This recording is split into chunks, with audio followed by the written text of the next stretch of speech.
할렐루야. 12월 31일 한 해의 제일 마지막 날입니다. 오늘 수요일이죠. 매일 성경 묵상 이어가겠습니다. 오늘 말씀은 시편 150편 1절에서 6절의 말씀입니다. 우리가 지난 주일에 찬양을 리드하는 전주영 간사님이 마지막 찬양 인도를 하고 사임을 했죠.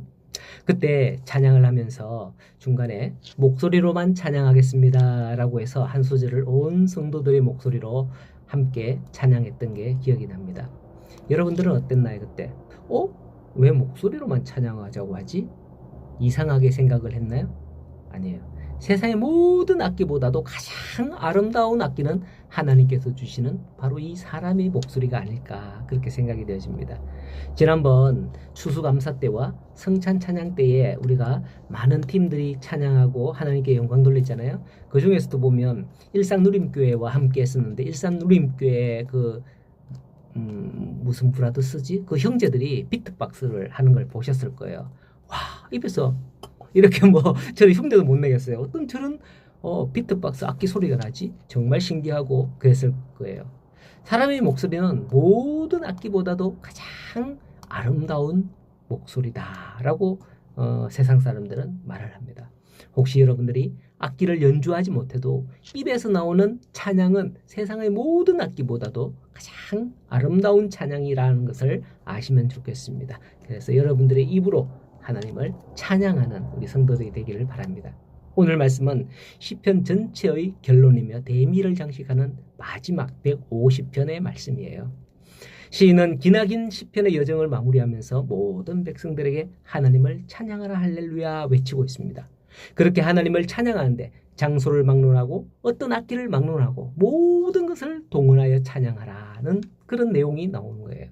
그의 권능의 궁창에서 찬양하라 하면서 우리가 찬양할 곳이 어디인지 말씀을 하고 있는데요. 1절에서 보면 이것은 우리에게 주어진 사명이자 특권이 아닐 수 없습니다. 굉장한 거예요. 우리들 모두 하나님의 존전에서 하나님의 성가대가 되어서 하나님을 찬양할 수 있다는 게 바로 그거죠. 예능인들 특히 연주자들이나 가수들에게 있어서 가장 큰 영광이 뭔지 아십니까? 제가 알기로는 카네기 홀에서 서는 것, 카네기 홀에서 연주하고 노래하는 것, 이게 그 사람들의 가장 큰 영광이다 라고 들었습니다. 카네기 홀에서 노래나 연주한다는 것은 전 세계가 인정하는 것이기 때문이에요. 저는 카네기 홀에 가볼 수 있으면 해도 좋겠습니다. 가보는 것만 해도. 여러분은 그렇지 않나요? 가보는 것만 해도 좋은데 세상의 장소도 이럴진데 우리가 하나님의 성가대의 일원으로서 하늘의 그 권능의 궁창에서 찬양할 수 있다면 얼마나 대단한 축복인지 모른다는 겁니다. 이러한 찬양에 웅장함이 더하기 위해서 온갖 악기로 찬양했습니다. 3절에서 5절의 말씀에 보면 나팔소리로 찬양하고 비파와 수금으로 찬양할지어다. 소고치며 춤추어 찬양하며 현악과 퉁수로 찬양할지어다. 큰 소리나는 재금으로 찬양하며 높은 소리나는 재금으로 찬양할지어다 라고 하죠. 우리 보면 혹시 여러분들 보셨는지 모르겠는데 TV에서는 종종 나오는데 워십이라고 찬양하면서 막 춤을 추면서 이렇게 찬양하는 거 있잖아요. 그죠? 이런 찬양 막 춤추며 소고치며 찬양하라. 이게 말씀에 나오잖아요. 사실 여기서 말한 악기들은 다윗 시대만 해도 대부분 이방 제사나 의식에서 사용되는 것들이 많았습니다.